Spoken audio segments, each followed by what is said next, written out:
What's up, everybody? Welcome back to the channel. This is Legitical Response. We cover political news. We keep you up to date and keep you informed with everything that the government does, especially the Biden administration, because we know, we've seen the facts, we've seen the data. We know that the Biden administration is outright incompetent. These people don't know what the hell they're doing. Just look at Karine Jean-Pierre. President's Twitter account posted the other day, "You want to bring down inflation, let's make sure the wealthiest corporations pay their fair share."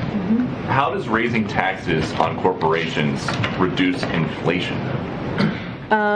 So it's very important that as we're seeing costs rise, as we're talking about how to build a America that's safe, that's equal for everyone and doesn't leave everyone behind. That is an important part of that as well.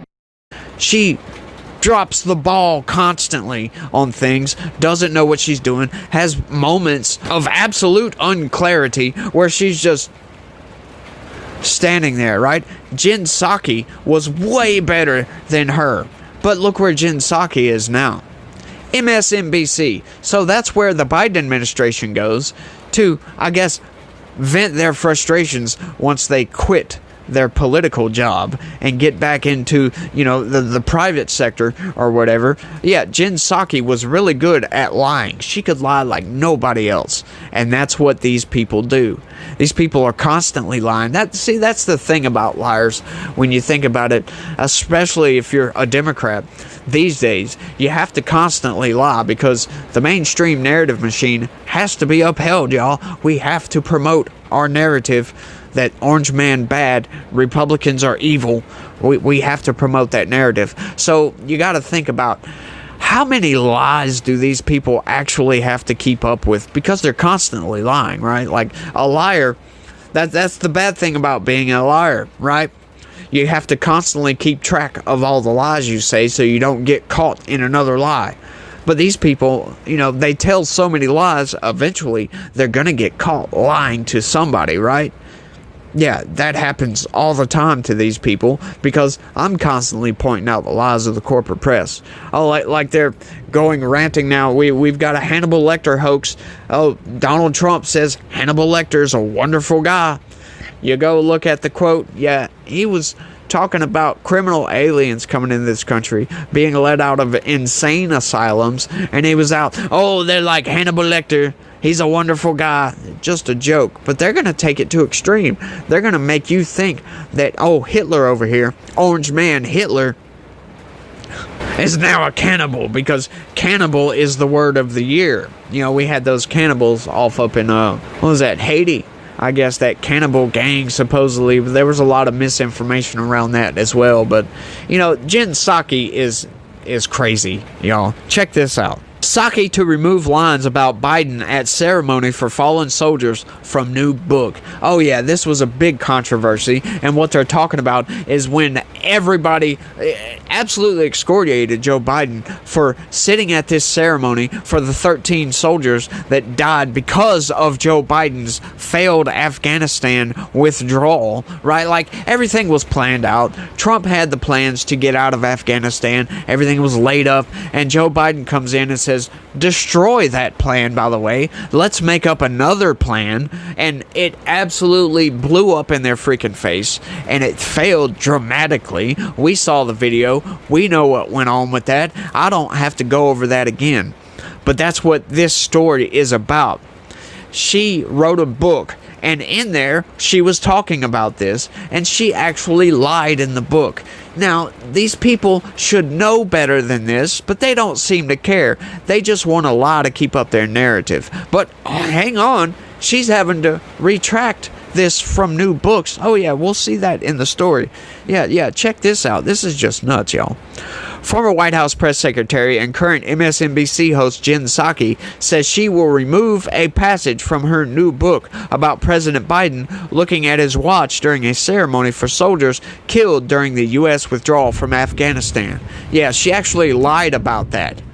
in this day and age, these people that continue to lie, continue to spew propaganda, just blow my freaking mind, because we have fact checks these days. We have many companies that's their entire purpose for existence, is to fact check every freaking thing. So we're gonna find out the truth.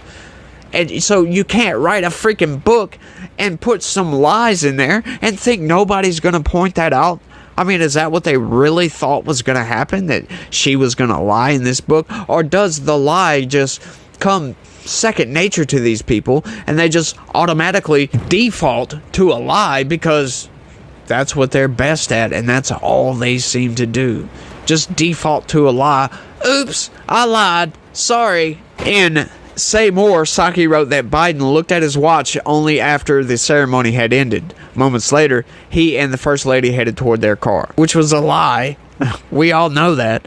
She added, critics of the president noted he looked at his watch multiple times in an effort to make him appear insensitive, concerned only about how much time had passed. Yeah, because that's what it appeared to look like. Joe Biden kept looking at his watch. It was very disrespectful. What in the hell was he doing? What in the hell was he thinking? Did he really think people weren't going to look at him during this ceremony? For God's sakes, the man's old. We understand, Joe. You don't give a damn about the soldiers that died. You don't give a damn about the country. You don't give a damn about anybody but lining your own pockets, lining the pockets of your family, enriching yourself off of the backs of the American taxpayer and off of the backs of these corrupt nations like Ukraine and China.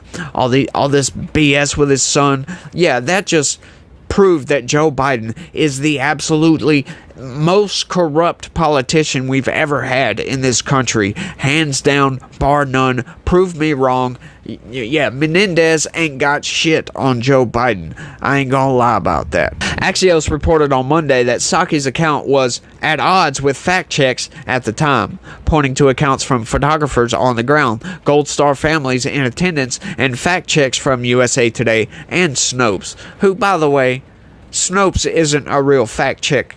Yeah, they produce BS fact checks constantly. Like, you know, say Trump does a backflip at a rally on Saturday, and their headline will be, "Did Trump do a backflip at a rally on Sunday?"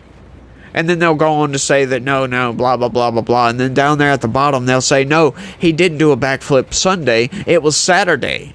Yeah, they just fake news, y'all. Like, Trump was spot on with fake news, right? He turned me on to fake news. Hey, that's what I constantly do now, you know, trying to make this a living. And one day I will, because I can promise you, I will gain more subscribers, and I will have more people watching my videos, and I will enable myself to make this my living, by the way. That's what I plan to do. That's what I'm going to work at. Hopefully, I'll get there one day. I'm not there yet. I'm not good enough. I suck right now because not a lot of people follow my channel. But I'm getting better constantly, and I'm going to get better until the point, like I said, to where I can make this my job. That's what I want to do. But yeah, these people, these quote-unquote fact checkers, aren't real fact checkers sometimes. They try to weave their way around the truth to prop up the narrative. That's what the mainstream narrative machine does, and that's why I call it the mainstream narrative machine, because they put out this corporate narrative that, you know, the Democrats are good and Republicans are bad, and anything that doesn't follow that narrative has to be debunked, regardless if it's true or not. In a statement to the outlet, Psaki said the detail in a few lines of the book about the exact number of times he looked at his watch will be removed in future reprints of and the ebook. Wow. Yeah, we'll take it out. We'll fix it, y'all. Yeah, we'll fix that. Yeah. Why? Why did you lie in the first place? Or like I said, do these people just default to lying and then say, "Oh, if they catch it, we'll fix it"? Yeah, that's BS. That should tell you everything you need to know about the corporate press and about the Democrats and about some of the Republicans as well. These people just default to lying and then, "Oh, we're sorry." as if that makes it okay. These people are supposed to be the gold standard, the bringers of truth and facts and information to the American people, to the world, for God's sakes. And they constantly lie about all kinds of stuff and just say, oh, we're sorry. No, you should be fired, right? This book should be taken out of circulation completely. She should be fired from MSNBC for lying to people and then just saying, oh, I'm sorry.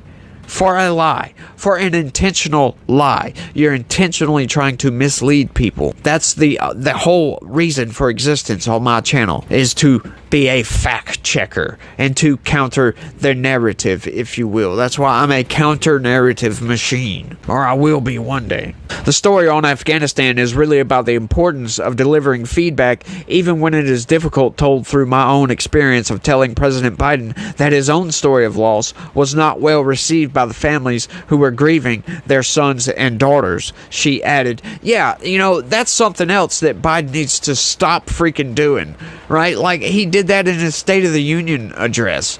Oh, yeah, I lost a son as well. No, people don't want to hear that. People don't care about you. They want to be consoled. They want you to fix the problem, Joe Biden. They don't want to hear about your own personal story. That's why people are pissed off at Joe Biden right now. That's why he's going to lose the election in November, because he's a corrupt piece of garbage that doesn't need to be running for office. He's way too old. The guy has lost it. His mental faculties are failing. A lot of people in the corporate press don't want to admit this, but you can't deny it these days. Fact check that for me, if you will. Critics of the president, including former President Trump, have routinely slammed Biden over his handling of the U.S. withdrawal from Afghanistan. Psaki left Biden's White House in 2022 and joined MSNBC as a leading host and political analyst on the network. Yeah, MSNBC has lost all of its credibility with their ridiculous commentary and their ridiculous analysis. Just look at the video I made the other day of this person trying to prop up Stormy Daniels and her like harebrained psychotic testimony where she was giving out all these kinky details of I really don't want to get into it, of what she actually said, because it was outright ridiculous. Should have been left at home. They didn't need to know all of those details. She was just doing that just for press attention, I guess. And this lady over here on MSNBC is trying to prop her up as some sort of symbol for feminism. She was a strong woman, and don't call her a porn star. She wasn't a sex worker. Yeah, as a matter of fact, she was a sex worker. Yeah, she actually said that. Go check that video out. It's absolutely nuts. These people are just insane, but I think that's all I've got for this one, y'all. I want y'all to let me know what y'all think about all this down in the comment section. Do these people, the corporate press, the Democrats, politicians in general, do they lie to a default? Like, do they lie as a default position and then just apologize? And is that okay? Do you think we should hold these people to a higher accountability? For lying like they do? Let me know what you think down in the comment section. That's all I got for this one. I want to thank everybody for watching, and y'all try to have a good day and stay legitical. Peace.